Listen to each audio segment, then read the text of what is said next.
having a life scholarship and being able to afford to go to college made me feel inspired to go. When I got a life scholarship, it was such a relief. I knew that I wanted to have an impact. Having a life scholarship through the SC Education Lottery was huge. It gave me the opportunity to make that impact right here at home.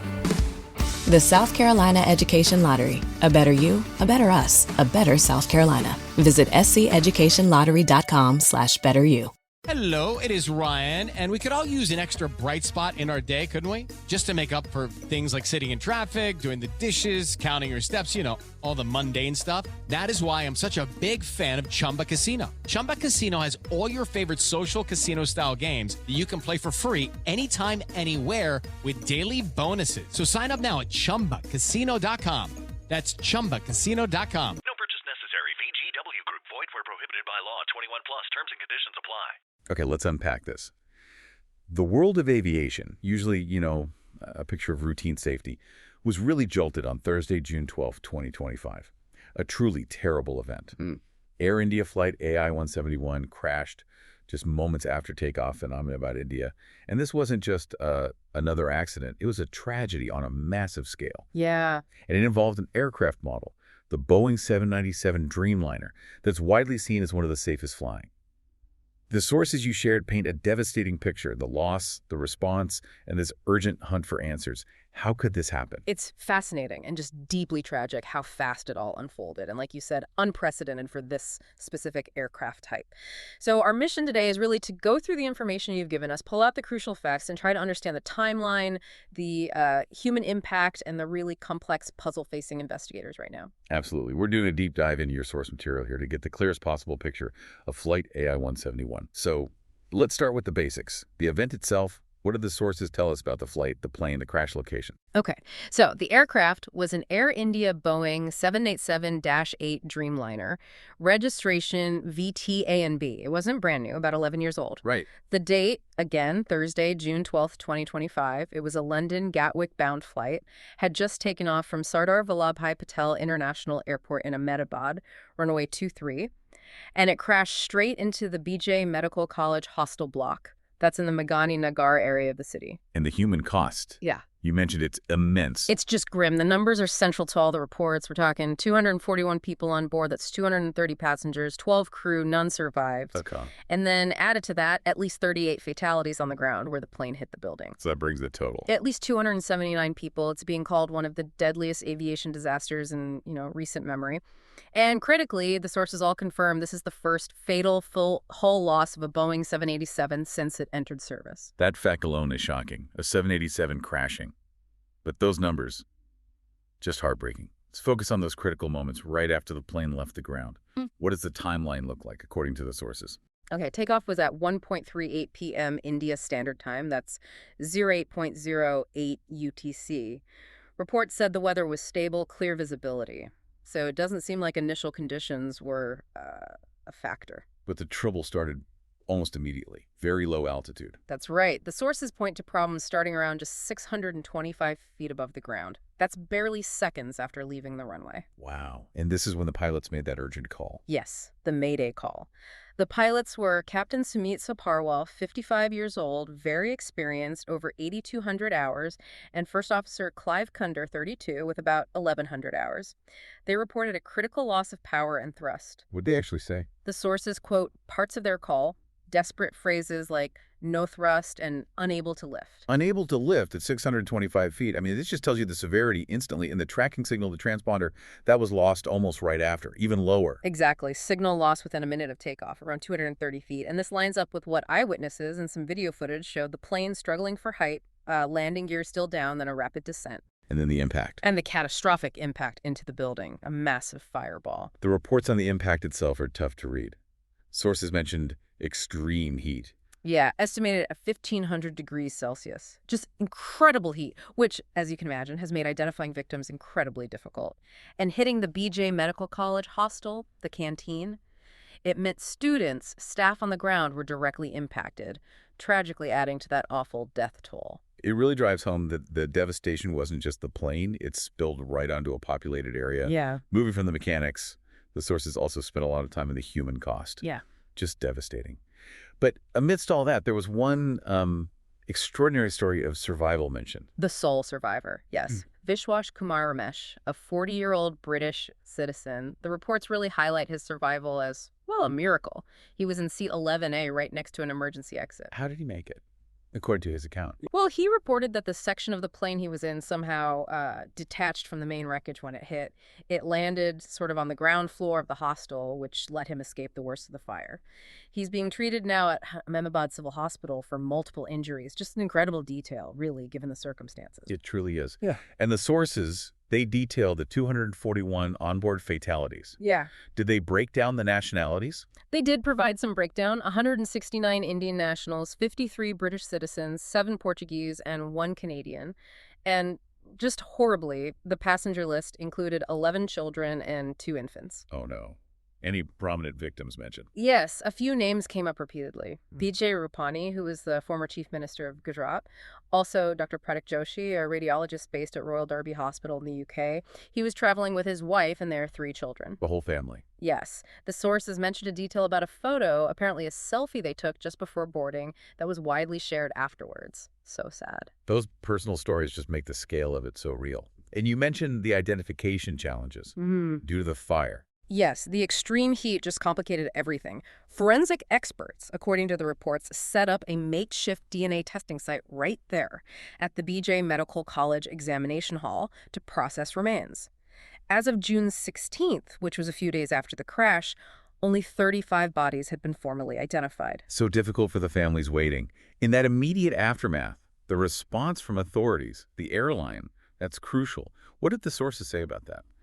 The government reaction seemed pretty swift. Prime Minister Modi, Home Minister Amit Shah, the Civil Aviation Minister Ram Mohan Naidu, they all visited the site, visited hospitals, offered condolences, reviewed the rescue efforts, held high-level meetings, coordinating the response. And support for the families. Was that set up quickly? It appears so. Multiple helplines were established, both by the government and Air India, for assistance and information. And the Tata Group, which owns Air India now, made a significant pledge. What was that? 1 crore rupees, that's about $120,000 in financial aid for each fatality, plus covering medical expenses for the injured and helping rebuild the hostel block that was destroyed. Okay, so now the investigation, the absolutely crucial phase. How are they trying to figure out what caused this? Right. India's Aircraft Accident Investigation Bureau, the AAIB, is leading the investigation. They're getting help from international bodies, the UK's AAIB, the US NTSB, and also from Boeing, the manufacturer. Standard procedure in these cases. And the most vital evidence, always, are the black boxes. Absolutely essential. You've got the flight data recorder, the FDR. That records, well, everything the plane systems are doing: altitude, speed, engine stats, flap settings, control inputs, hundreds of parameters. That was found relatively quickly, June 13th, on the rooftop near the crash site. Then there's the cockpit voice recorder, the CVR. Captures all the audio from the cockpit pilot conversations, alarms, engine sounds, everything happening in those final moments. That took a bit longer to find, recovered on June 16th. Analyzing the data from both of those, synchronized, that's how investigators piece together exactly what happened. So based on those early reports, expert commentary in your sources, Yeah. what are the initial theories, the abnormalities they're looking at? Well, there are multiple possibilities being examined. The sources touched on several key areas. The most immediate one, coming straight from that Mayday call, is engine thrust, power loss. Right, no thrust. Exactly. Pilots reported no thrust. Now, aviation experts like Dr. Jason Knight were cited noting a cloud of dust seen after takeoff, which could hint at an engine issue. But they also heavily stressed how incredibly rare it is for both engines on a modern jet like this to fail simultaneously, especially without some obvious external event. That's a very, very unlikely scenario usually. Okay, then there's the visual evidence. Eyewitnesses, video. The landing gear was still down. Yes, that was a key observation in several reports. A former British Airways pilot, Alistair Rosenshine, was quoted highlighting that leaving the gear down after takeoff, it's just not correct procedure. Why? What's the impact? It creates significant aerodynamic drag. Keeping it extended makes it much harder for the plane to accelerate and gain altitude, which is obviously critical right after takeoff.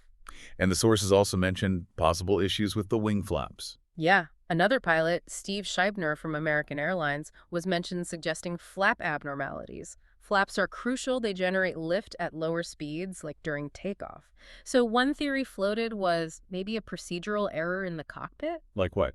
Like perhaps the co-pilot mistakenly pulled the lever to retract the flaps instead of the landing gear lever. They can sometimes be close together or feel similar.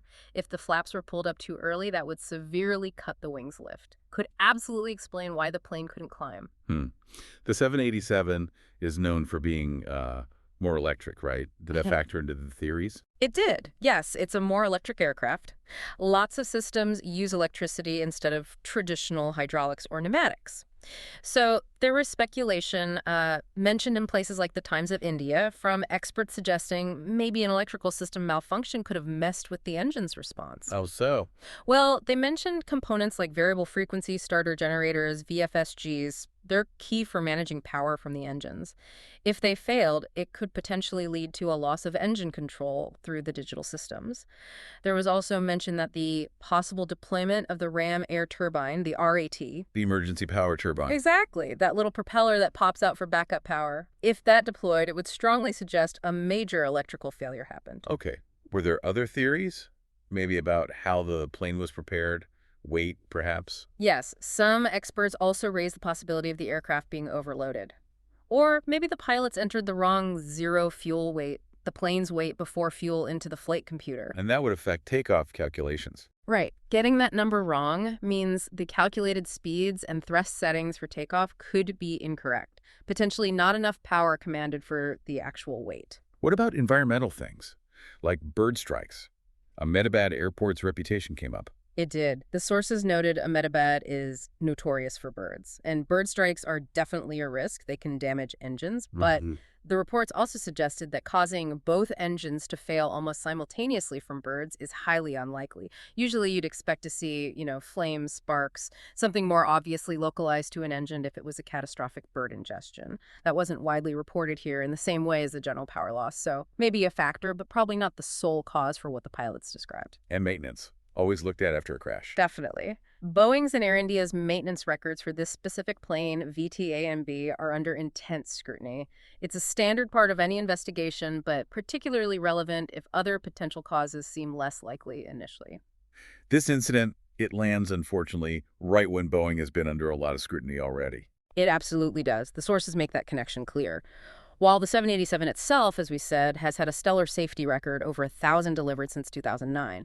This is the first fatal crash it happens against this backdrop of mounting concerns about Boeing's manufacturing quality, safety culture across its other lines. Concerns that have been very public lately. Exactly. The reports immediately bring up the two tragic 737 MAX crashes back in 2018-2019, the long grounding that followed, and then more recently that Alaska Airlines 737 MAX door plug incident, January 2025. That really amplified concerns and led to new regulatory checks on Boeing's production. And we've heard from whistleblowers, too, haven't we? Yes. The sources mentioned people like John Barnett, a former Boeing quality manager who'd specifically raised concerns about 787 production before his death earlier this year. And Sam Salahpour, another engineer, they've alleged, corners being cut, safety violations in manufacturing is broader context, but it hangs over any incident involving a Boeing plane right now. Did Boeing issue a statement about AI-171? They did. Expressed condolences, standard stuff, said they're ready to provide full technical support to the Indian investigation. And regulators in India. They took action regarding Air India's other 787s. Yes, pretty quickly. Indian regulators ordered Air India to conduct additional maintenance actions on its entire 787 fleet, sort of a precautionary measure after the crash. The FAA in the U.S. said, there wasn't immediate data for a global grounding, but they're watching closely and committed to any safety recommendations that come out of the investigation. And then, just to compound the worry, the sources noted another incident with an Air India 787 just days later. Yeah, that really increased the pressure. Just 4 days after Ahmedabad, on Monday, June 16th, another Air India 787-flight AI-315 had to turn back to Hong Kong shortly after takeoff. Why? Reason given was just a technical issue. Now, that flight landed safely, thankfully, but having a second incident, same aircraft type, same airline, so soon after a fatal crash. Well, it significantly heightened scrutiny on Air India's operations and the 787 fleet in general. Yeah, you can imagine. This is clearly a really difficult situation for Air India itself. It's described as a severe blow, especially because the airline is in the middle of this major revitalization effort under the Tata Group. Air India's CEO, Campbell Wilson, put out a statement: deep sorrow, commitment to helping families, full cooperation with the probe. And the market reacted. Stock prices. Yes, there was an impact. Some listed Tata Group companies like Tata Technologies, Trent, saw their shares dip maybe up to 2.6%. Boeing stock, BA, also dropped 4.8% on the day of the crash, another 1.7% the next day. Even though Boeing's shares had been up overall for the year, an event like this is a major PR crisis. It can definitely affect future orders, maybe push airlines towards competitors like Airbus. So as we pull all this information together from your sources, it's clear this was just an incredibly complex, incredibly rapid disaster right after takeoff. Absolutely. Investigators have got multiple potential paths to look down. You've got issues potentially hitting engine power directly, maybe the wing's lift surfaces. Could those be linked to electrical problems or maybe a procedural error? Or are there underlying factors? Maintenance, even manufacturing questions might come up. That black box data, the FDR and CVR, that's going to be absolutely paramount in figuring out what really happened in those last seconds. And the whole aviation world, and especially the families, are just waiting for clear answers from this investigation. It has to be meticulous. Yeah, and it's not just about finding one single cause. It's about understanding how all the systems interacted, what the pilots were dealing with, and crucially, what lessons can be learned to stop anything like this ever happening again. It's such a stark reminder, isn't it, of the complexity of modern flight, even though it remains incredibly safe overall. And it just highlights how critical these investigations are. It really does. And maybe this leaves you, the listener, with something to think about. Given how sophisticated planes like the 787 are, but also considering the recent spotlight on manufacturing quality, how do you think tragedies like this, combined with those broader concerns, might impact public confidence in flying, even on aircraft types that have had, until now, very strong safety records? Having a life scholarship and being able to afford to go to college made me feel inspired to go. When I got a life scholarship, it was such a relief. I knew that I wanted to have an impact. Having a life scholarship through the SC Education Lottery was huge. It gave me the opportunity to make that impact right here at home. The South Carolina Education Lottery. A better you, a better us, a better South Carolina. Visit sceducationlottery.com/betteryou. It is Ryan Seacrest here. There was a recent social media trend which consisted of flying on a plane with no music, no movies, no entertainment. But a better trend would be going to ChumbaCasino.com. It's like having a mini social casino in your pocket. Chumba Casino has over 100 online casino-style games, all absolutely free. It's the most fun you can have online and on a plane. So grab your free welcome bonus now at ChumbaCasino.com. Sponsored by Chumba Casino. No purchase necessary. VGW Group. Void where prohibited by law. 21 plus. Terms and conditions apply.